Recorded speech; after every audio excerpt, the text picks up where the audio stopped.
ఇన్నేళ్ల నుంచి రోడ్లు ఉండిందా, ఇప్పుడే కొత్తగా వేస్తా ఉన్నారా? మా తాత వాళ్ళు వచ్చి 35 ఏళ్ళు అవుతా ఉంది, 35-40 ఏళ్ళు అవుతా ఉంది ఇటుకి వచ్చి, ఈ ప్లేస్ కి వచ్చి. నేను పుట్టలేదు ఇటుకి వచ్చినప్పుడు. ఓకే.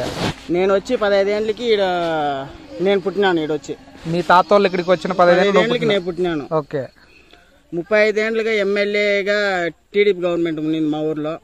కానీ మాకు రోడ్డు లేదు, మమ్మల్ని పట్టించుకునే వాళ్ళు నాదోడు ఎవరు లేదు. వైఎస్ఆర్సీపీ వచ్చినాక ఇప్పుడు సీసీ రోడ్ వేస్తా ఉన్నారు, నీళ్లు సౌకర్యం లేకుండా ఉండే. యా గవర్నమెంట్ అడిగినా ఆ గుట్టుకి ఎవరు వేస్తారులే, ఆ గుట్టుకి ఎవరు వేసాక అయ్యలేదు, మీరెవరు మాకు మమ్మల్ని పట్టించుకునేది అనేసి గమనైపోయినారు. మేము ఈసారి 5 ఏళ్ళకు ముందు వైఎస్ఆర్సీపీకి ఓటేసి వైఎస్ఆర్సీపీని గెలిపించుకున్నాము. మాకు ఇప్పుడు రోడ్ వేస్తా ఉన్నారు, కంప్లీట్ చేయాలి. చూడండి కంప్లీట్ చేసిన, చాలా వరకు రోడ్ వేసినారు. నీళ్ళ సౌకర్యము 3.5-4 ఏళ్ళకి ముందునే వచ్చేసింది మాకు మొత్తము. ఈ ప్రభుత్వం వచ్చినాక మాకు రోడ్లు అంతా మారిపోయింది. దానికి ముందు మేము ఏమన్నా టీడీపీ వాళ్ళని అడిగకపోతే మీరు ఆ గుట్లో ఉండారు, మిమ్మల్ని ఎవరు పట్టించుకోకుండా ఉండ్రి.